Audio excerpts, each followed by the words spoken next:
Hello and welcome to study 24 HR। तो स्वागत है एक बार आप सभी का फिर से हमारे रीजनिंग के सेशन में, जिसमें हम लोग डिस्कस कर रहे हैं स्टेटमेंट एंड आर्ग्यूमेंट। तो बहुत सारे एग्जाम्पल हम कर चुके हैं, बहुत सारे एग्जाम्पल भी करने हैं, और जो हमारा स्टेटमेंट और आर्ग्यूमेंट है वो अपने अंतिम चरण में आ गया है। सॉरी। तो ज़्यादा से ज़्यादा इसके लिए एक सेशन हम लोग और लगाएंगे आगे, है ना। तो चलिए हम लोग शुरू करते हैं बिना किसी देर की। Question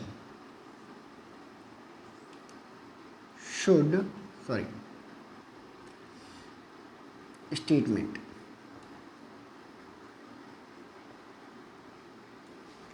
statement should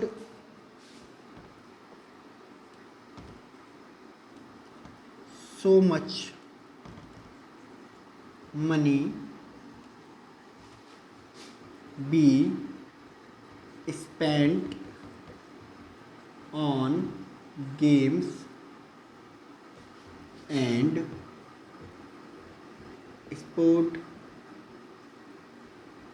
sports. Argument क्या कहता है इसके लिए? आर्ग्यूमेंट कहता है भाई कि yes we are a rich nation, yes we are a rich nation, we are a rich nation and can easily spare any amount and can easily spare any amount of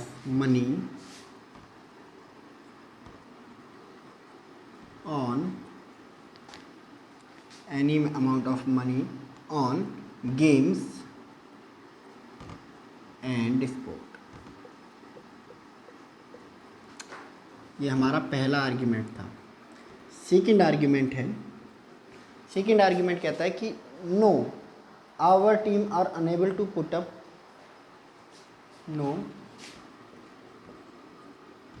our teams are unable to put up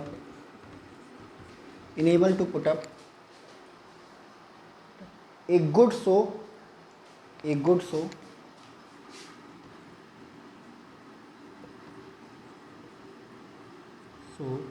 in international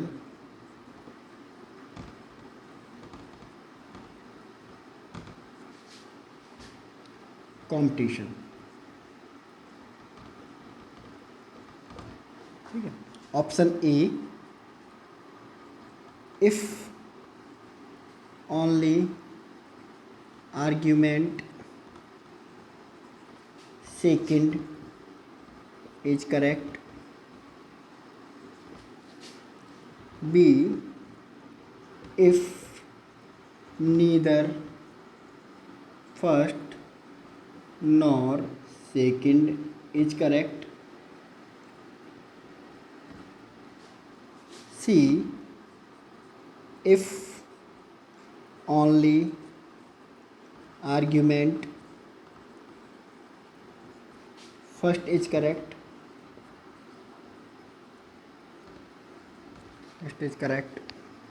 D, if either first or second is correct।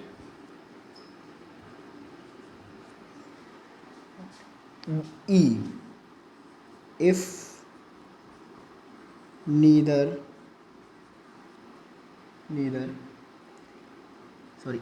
नहीं, if both first and second are correct। ठीक है, ये question है। अब statement क्या कहता है? Should so much money be spent on games and sport.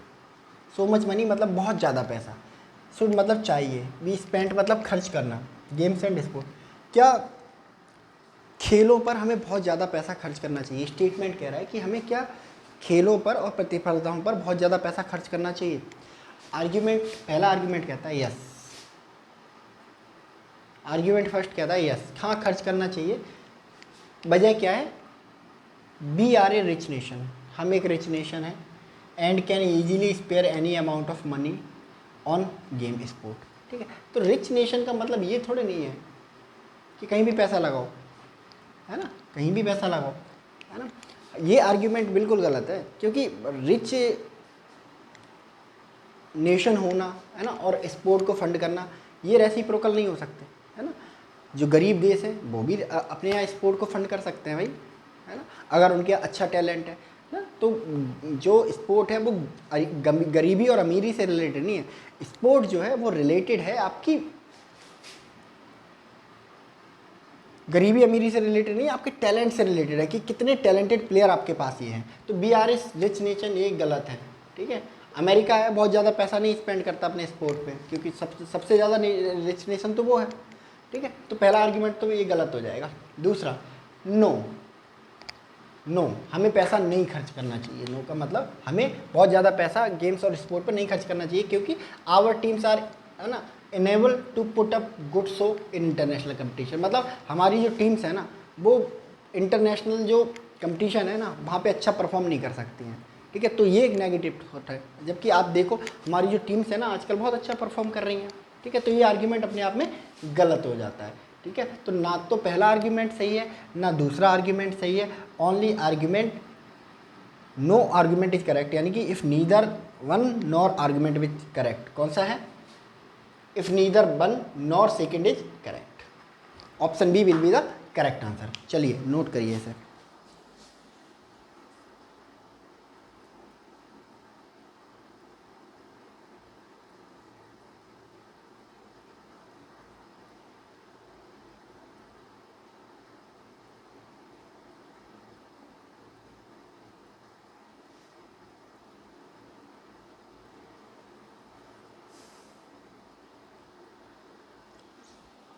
चलिए next,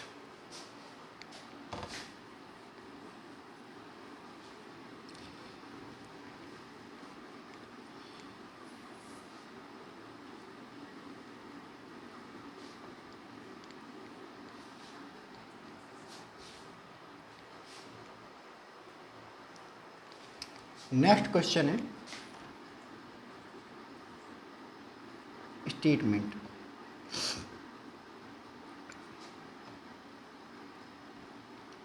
are educational educational institution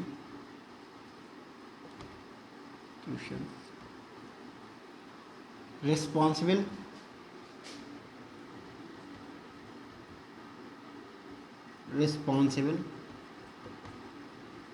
for unrest in youth? Argument,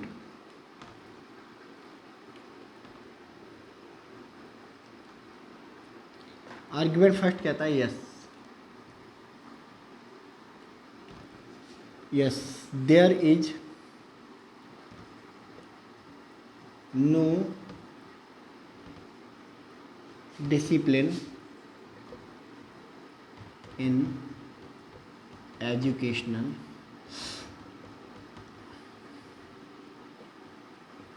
institutions. Second, no,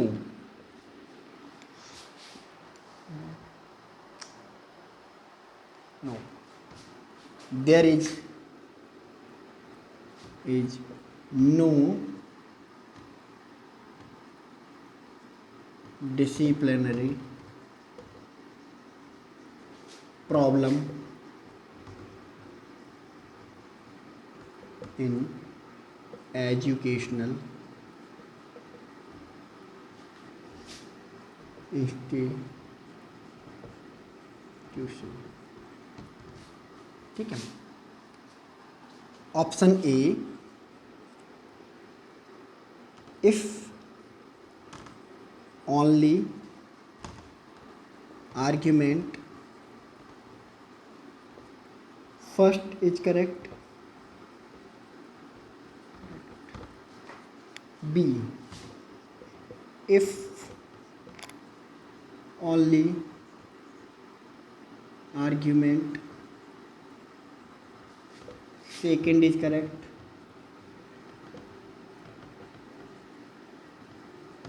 second is correct, C,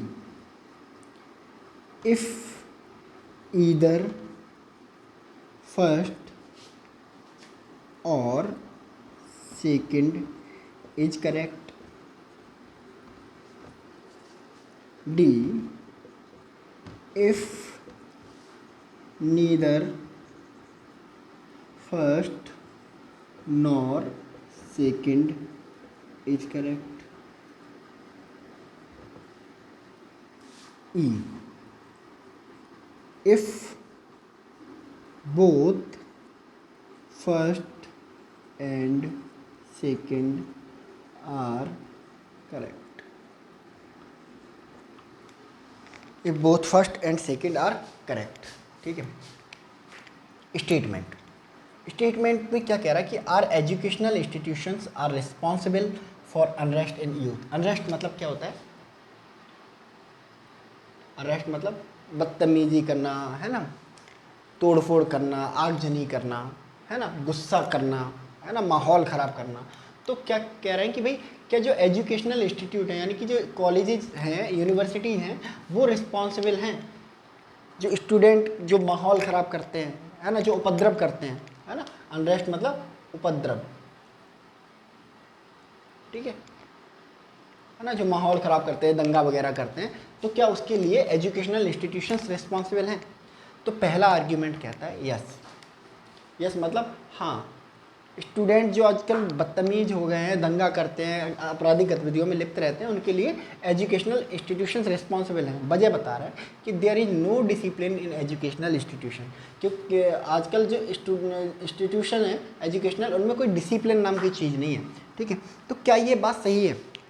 अगर देश में एजुकेशनल इंस्टीट्यूशन से उपद्रव करने वाले, माहौल ख़राब करने वाले, दंगा करने वाले स्टूडेंट निकल रहे हैं, तो भाई ऑन द अदर हैंड, है ना, आईएएस, पीसीएस, है ना, सब इंस्पेक्टर्स बहुत सारे जिनकी आप प्रिपरेशन कर रहे हो, आप क्यों नहीं माहौल ख़राब कर रहे हो? आप क्यों ये वीडियोस देख रहे हो? है ना। तो ऐसी कोई बात नहीं है कि कोई डिसिप्लिन नहीं है, बिल्कुल डिसिप्लिन है, बट जिनको फॉलो करना होता है वो फॉलो करते हैं, जिसको फॉलो नहीं करना होता है वो फॉलो नहीं करते हैं। तो आर्ग्यूमेंट जो पहला आर्ग्यूमेंट है वो गलत हो जाएगा। ठीक है। सेकेंड आर्ग्यूमेंट क्या कहता है? No, there is no disciplinary problem in educational institutions, यानी कि जो कह रहा है नहीं, जो एजुकेशनल इंस्टीट्यूशन है वो रिस्पॉन्सिबल नहीं है छात्रों को बिगाड़ने के लिए, क्योंकि there is no disciplinary problem in educational institution, है ना, कि जो एजुकेशनल इंस्टीट्यूशन हैं उनमें डिसिप्लिन की कोई प्रॉब्लम नहीं है ना, सब ठीक चल रहा है। ठीक है, ऐसा भी नहीं है ना, कि सब ठीक चल रहा है ना, डिसिप्लिनरी प्रॉब्लम तो है ना। जो स्टूडेंट पॉलिटिक्स है वो बच्चों को गलत राह पर ले जा रही है कहीं ना कहीं, ठीक है ना, उसकी वजह से क्या होता है कि जो वैल्यू डिक्रीजमेंट हो रहा है ना, वो हो रहा है। ठीक है, तो ये प्रॉब्लम, ये बात भी बिल्कुल ठीक नहीं है ना। बीच की स्थिति है कि ना तो डिसिप्लिन बहुत ज़्यादा है ना डिसिप्लिन बहुत कम है, बीच वाली स्थिति है। तो यानी कि ये स्टेटमेंट भी गलत हो जाएगा। तो आर्ग्यूमेंट, पहला आर्ग्यूमेंट भी गलत, सेकंड आर्ग्यूमेंट भी गलत, यानी कि if neither one nor second is correct. कौन सा ऑप्शन है इसमें? If neither one nor second is correct, option D will be the correct answer. ठीक है, चलिए स्क्रीनशॉट लीजिए इसका।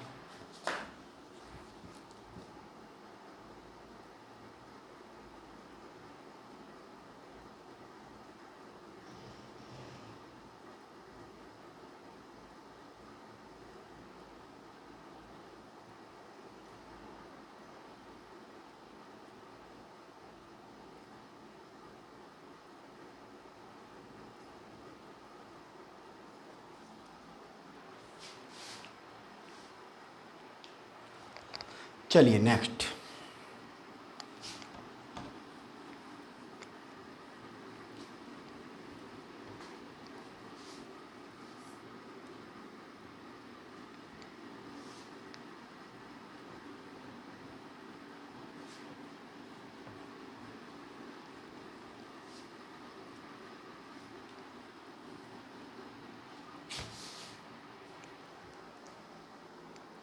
नेक्स्ट क्वेश्चन है,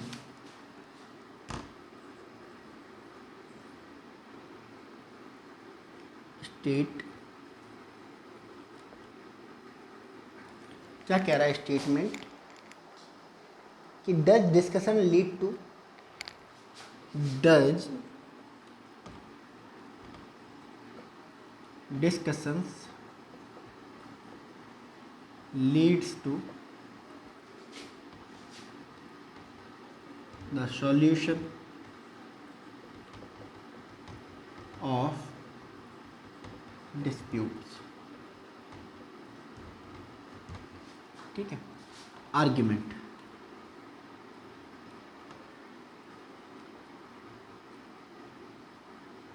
पहला आर्ग्यूमेंट क्या कहता है? फर्स्ट आर्ग्यूमेंट कहता है yes all the pros cons, yes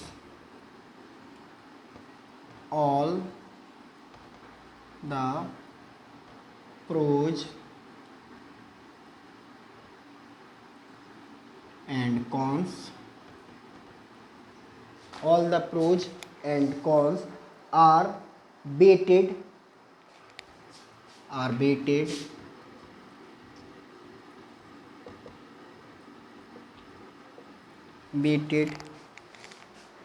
in their proper perspective, in their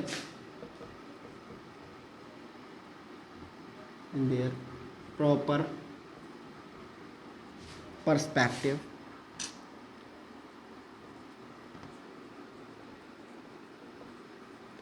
and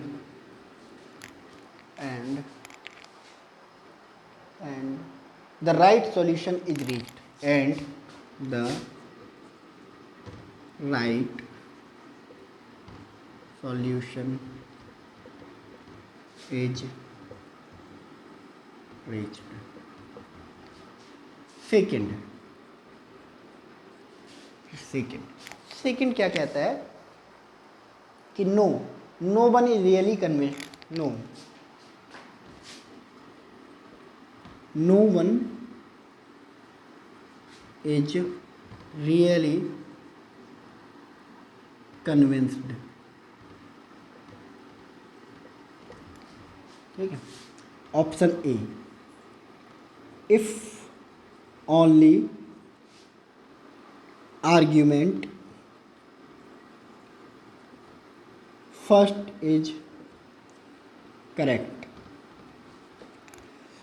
B, if only argument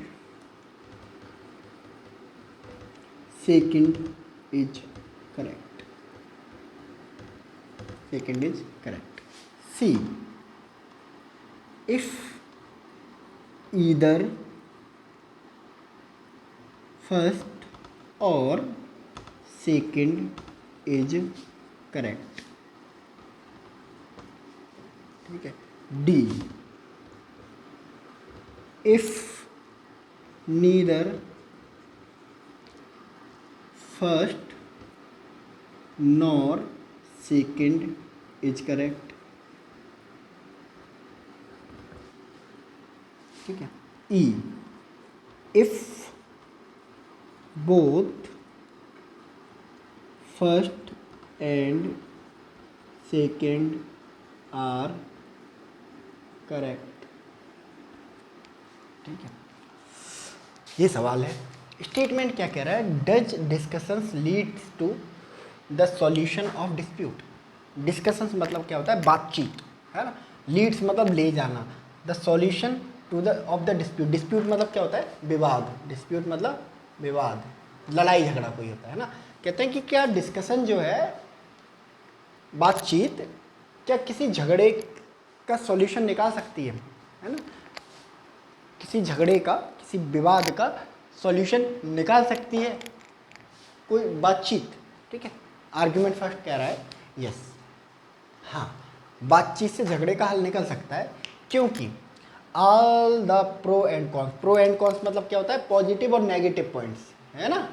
positive and negative point are weighted in the proper perspective. यानी कि बातचीत के थ्रू क्या होता है कि सारी जो प्लस पॉइंट है, नेगेटिव पॉइंट है, इनको क्या देखा जाता है, एक प्रॉपर पर्सपेक्टिव में देखा जाता है। And right solution is the reach, मतलब कहने का मतलब इनका ये है कि यस, बातचीत से झगड़े का हल होता है, क्योंकि बातचीत से क्या होता है, सारी खामियां और अच्छाइयाँ देखी जाती हैं सही तरीके से और एक बेस्ट सॉल्यूशन तक पहुंचा जाता है।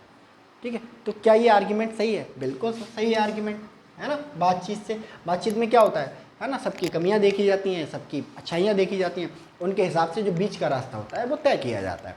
ठीक है, तो पहला जो आर्ग्यूमेंट है वो बिल्कुल सही है।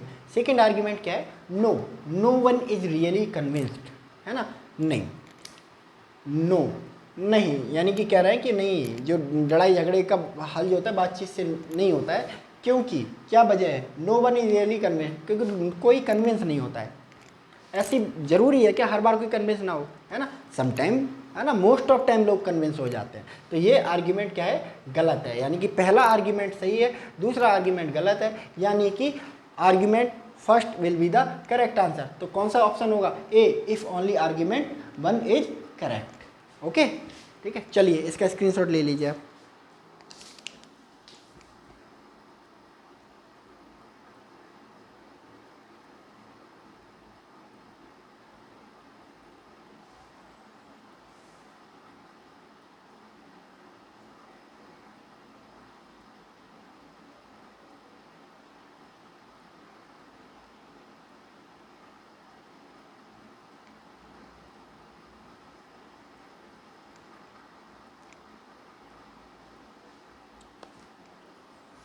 चलिए next,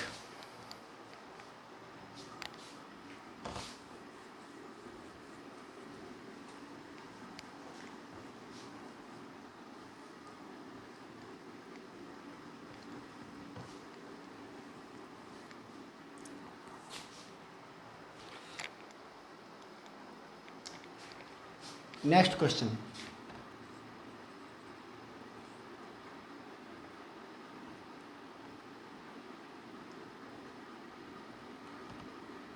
is the verdict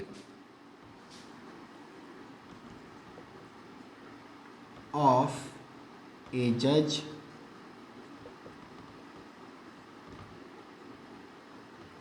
always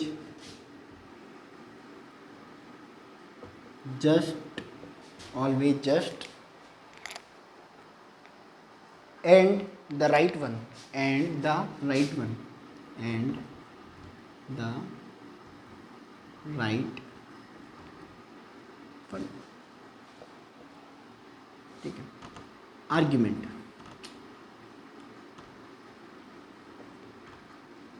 argument, पहला आर्ग्यूमेंट क्या कहता है, पहला आर्ग्यूमेंट कहता है यस, द जज are very learned and intelligent. Yes, the जज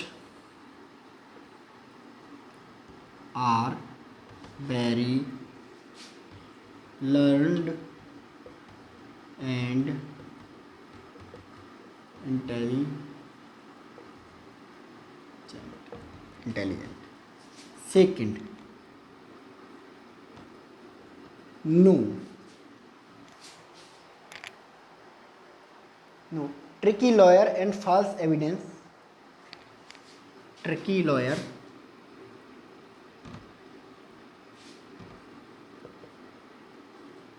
lawyers and false evidence, false evidence often twist the case, often twist the case and mislead the judgment। ठीक है, option A, if only argument first is correct, B if only argument second is correct. C, if either first or second is correct. D, if neither first nor second is correct. ठीक है.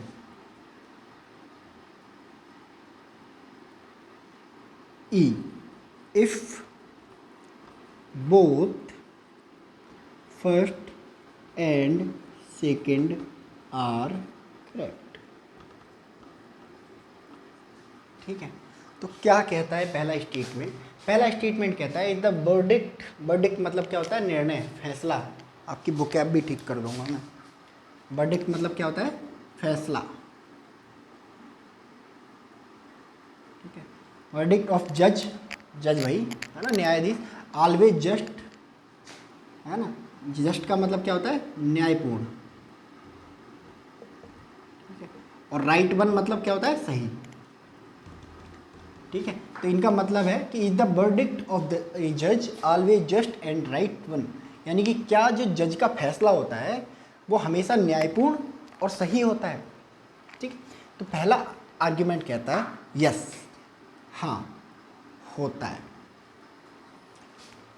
होता है क्योंकि वजह क्या है? जज are very learned and intelligent. ठीक है. क्योंकि जज जो होते हैं वेरी लर्नड और इंटेलिजेंट. लर्नड मतलब क्या होता है? पढ़े लिखे. और इंटेलिजेंट मतलब क्या होता है? बुद्धिमान.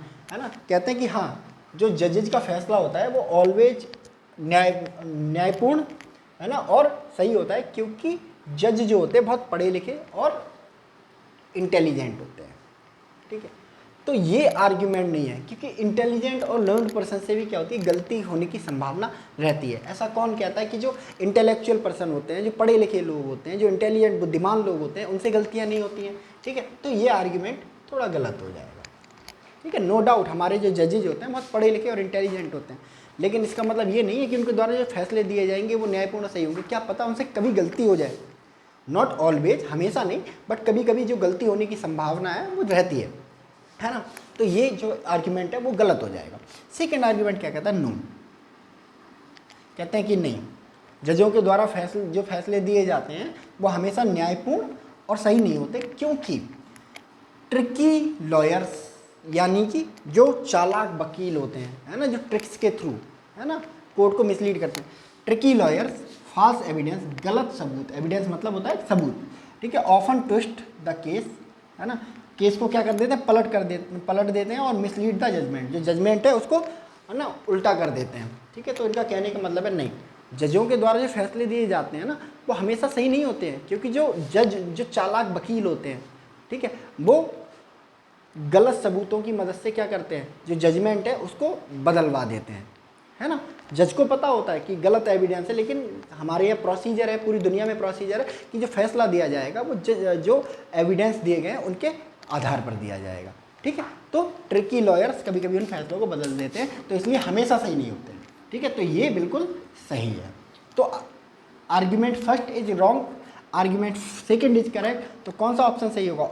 Only argument second is correct. Option B will be the correct answer. ठीक है. चलिए इसका स्क्रीनशॉट लीजिए आप.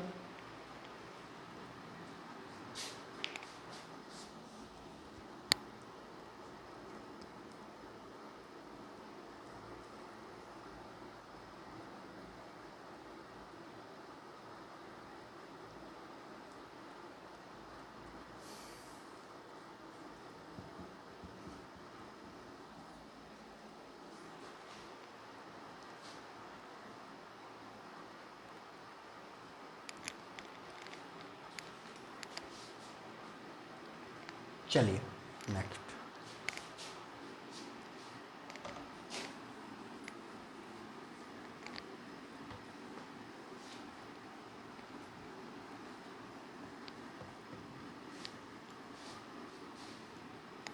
चलिए नेक्स्ट सवाल की तरफ चलते हैं।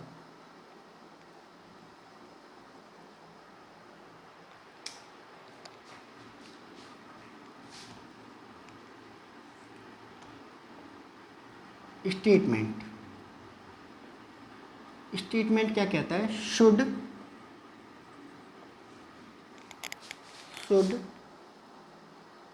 One close relative of retiring government employ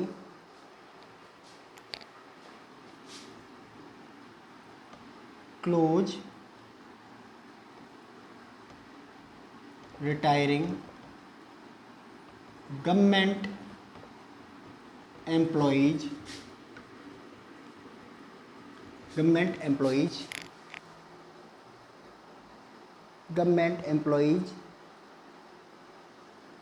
be given a job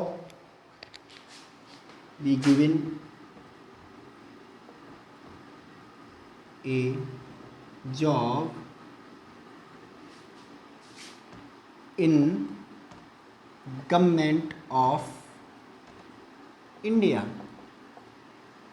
argument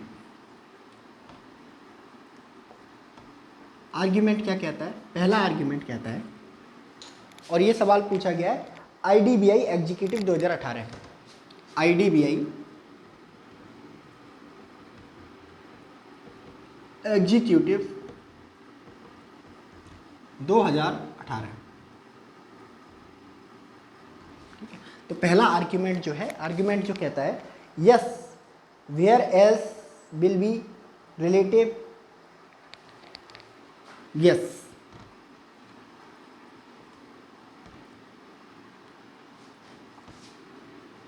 this will provide experience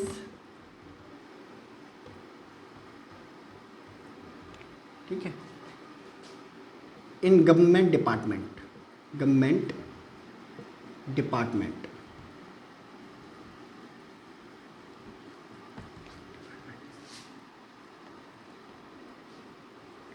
ठीक है। Second, no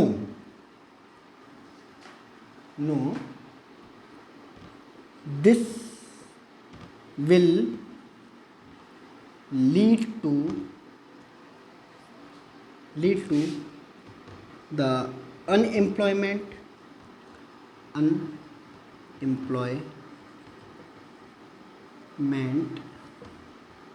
in the youth of country. पहला option only argument first is correct, second only argument second is correct.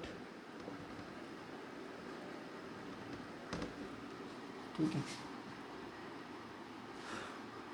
A B कर लेते हैं, A option, B option, C. If either first और second is correct, D if neither first nor second is correct, E if both first and second are correct। तो ये है हमारा सवाल। ठीक है, कह रहे हैं कि should one close retiring government employees be given to government job be given a job in government of India. कि इनका कहने का मतलब है कि जो रिटायरिंग गवर्नमेंट एम्प्लॉयज हैं, क्या उनको गवर्नमेंट ऑफ इंडिया को क्या करना चाहिए? नौकरी देनी चाहिए। ठीक है, नौकरी देनी चाहिए। ठीक है, तो ये हमारा स्टेटमेंट है। अब इस स्टेटमेंट के लिए आर्ग्यूमेंट क्या है? यस कहते हैं कि हाँ भाई, जो रिटायर हो रहे हैं उनको गवर्नमेंट नौकरी दे दो, गवर्नमेंट ऑफ इंडिया में, सेंट्रल गवर्नमेंट में, क्योंकि this will provide experience to government department, यानी कि जो रिटायर्ड कैंडिडेट हैं वो जब दूसरे डिपार्टमेंट में जाएंगे तो क्या करेंगे, एक एक्सपीरियंस प्रोवाइड करेंगे। ठीक है, क्या ये आर्ग्यूमेंट ठीक है? ये आर्ग्यूमेंट अगर आप सोच के देखो तो गलत है। क्यों?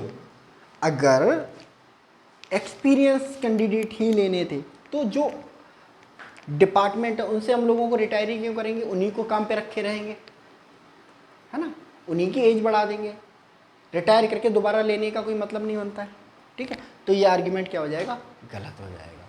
ठीक है, दूसरा, नो, नहीं करना चाहिए, नहीं करना चाहिए, क्योंकि this will lead to the unemployment, बेरोजगारी, अनएम्प्लॉयमेंट मतलब बेरोजगारी in the youth of country, यानी कि कह रहे हैं कि भाई नहीं, जो रिटायरिंग कैंडिडेट है उनको रिटायर कर दो, दोबारा नौकरी मत दो, क्योंकि इससे क्या होगा, जो हमारा यूथ है, जो नौजवान है, वो नौकरी से वंचित रह जाएंगे। क्योंकि जो हमारे यहाँ सर्किल कैसा है कि कुछ लोग रिटायर होते हैं तभी तो कुछ रिक्रूटमेंट होती है, जब लोग रिटायर ही नहीं होंगे, भाई रिटायर होके भाई दूसरे डिपार्टमेंट में जाते रहेंगे तो गवर्नमेंट वैकेंसी नहीं निकलेंगी, जिससे क्या होगा, अनएम्प्लॉयमेंट बढ़ेगा। तो ये आर्ग्यूमेंट क्या है, सही है, यानी कि फर्स्ट आर्ग्यूमेंट सही है और second argument, sorry, first argument गलत है और सेकंड आर्ग्यूमेंट क्या है, सही है। तो कौन सा ऑप्शन ठीक होगा, only argument second is correct, that is option B. ठीक है, option B will be the correct answer. ठीक है ना, एक बार फिर समझते हैं कि कहते हैं भाई, should one close retiring government employ be given job in government of India. कह रहा है कि भाई जो कोई एक पर्सन है ना, अगर वो रिटायर हो रहे हैं किसी गवर्नमेंट जॉब से तो उनको दोबारा से जॉब दी जाए, किसमें, गवर्नमेंट ऑफ इंडिया में। ठीक है, तो ये थोड़ा स्टेटमेंट ही देखने में अपने आप में भद्दा लग रहा है। अब इसको सब्सटेंटिएट करने के लिए क्या आर्ग्यूमेंट दिया गया है, यस, हाँ, जो लोग हैं, रिटायर होने वाले लोग हैं, उनको गवर्नमेंट जॉब में, गवर्नमेंट ऑफ इंडिया की उसमें नौकरी दो, क्योंकि क्या करेगा कि ये एक्सपीरियंस प्रोवाइड करेगा, एक्सपीरियंस प्रोवाइड करेगा किसको, गवर्नमेंट डिपार्टमेंट को। ठीक है, अब भाई गवर्नमेंट डिपार्टमेंट, मान लो इनकम टैक्स है ना, इनकम टैक्स, अब कोई पर्सन बैंक से रिटायर हो रहा है, उसको इनकम टैक्स डिपार्टमेंट में भेज दिया, अब इनकम टैक्स डिपार्टमेंट में से भी तो कुछ लोग रिटायर हो रहे होंगे, तो ये बताओ, जब हमें एक्सपीरियंस लोग ही चाहिए, है ना, तो क्या चाहिए, क्या करना, हमें इनकम टैक्स डिपार्टमेंट से ही लोगों को रिटायर करना। एक 60 साल का आदमी है, उसकी एज को बढ़ा के 70 साल कर दो, 70 ईयर कर दो, सिंपल है ना। तो इनकम टैक्स को उसके इनकम टैक्स डिपार्टमेंट वाला, इनकम टैक्स की एक्सपर्टीज वाला एक एक्सपीरियंस कैंडिडेट मिल जाएगा। ठीक है, तो कोई पॉइंट नहीं है इसमें। ठीक है, तो पहला आर्ग्यूमेंट अगर कह रहा है कि भाई एक्सपीरियंस, गवर्नमेंट डिपार्टमेंट को एक्सपीरियंस वाले कैंडिडेट मिलेंगे तो गलत हो जाता है। ठीक है, दूसरा, this will lead to the unemployment in the youth of the country, यानी कि कहने का मतलब है कि नहीं करना चाहिए ऐसा, क्योंकि इससे क्या होगा, इससे क्या होगा कि भाई जो हमारा यूथ है वो बेरोजगार हो जाएगा। तो हमारे यहाँ गवर्नमेंट जॉब का सर्किल कैसा है, गवर्नमेंट जॉब कैसे निकलती है, गवर्नमेंट जॉब कोई प्रोड्यूस तो हो नहीं रही है, बढ़ती तो जा नहीं रही है ना, सेम भर्तियाँ हैं। उससे क्या होता है कि हर साइकिल में हर साल कुछ ना कुछ लोग रिटायर होते हैं। ठीक है, कुछ भर्तियाँ नई भी ऐड होती हैं। ठीक है, तो जो रिटायर होते हैं उन्हीं की जगह पे तो नई यूथ आती है। अब लोग रिटायर ही नहीं होंगे, बस क्या है, रिटायरमेंट के बाद उन्हें एक और गवर्नमेंट जॉब मिल जाएगी, है ना। तो जब गवर्नमेंट जॉब रिटायरिंग लोगों को मिल जाएगी तो जो वैकेंसियाँ हैं वो कभी खाली ही नहीं होंगी, है ना। और जब वैकेंसियाँ खाली नहीं होंगी तो नई भर्तियाँ निकलेंगी नहीं, और जब नई भर्तियाँ नहीं निकलेंगी तो क्या होगा, जो हमारे नौजवान हैं, देश के नौजवान हैं, उनके बीच में क्या होगा, अनएम्प्लॉयमेंट बढ़ेगा। ठीक है, तो ये आर्ग्यूमेंट क्या है, थोड़ा सा वैलिड है कि हाँ भाई नहीं करना चाहिए, क्योंकि इससे क्या होगा, हमारे देश में अनएम्प्लॉयमेंट बढ़ेगा। ठीक है, तो सेकंड आर्ग्यूमेंट हमारा क्या हो जाएगा, करेक्ट हो जाएगा। ठीक है, इसलिए only argument second is correct. ठीक है, चलो नोट कर लो इसको एक बार।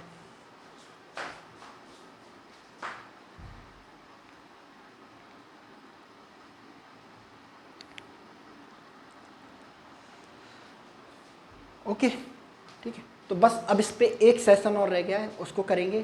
ठीक है, उसके बाद हमारा जो स्टेटमेंट आर्ग्यूमेंट है वो बिल्कुल बिल्कुल बिल्कुल पूरी तरह फिनिश हो जाएगा। और आई होप हमने चीज़ों को क्या है, बहुत इन डेप्थ तरीके से कर लिया है। ठीक है, तो चलिए मिलते हैं हम लोग नेक्स्ट लेक्चर में, तब तक के लिए थैंक यू सो मच।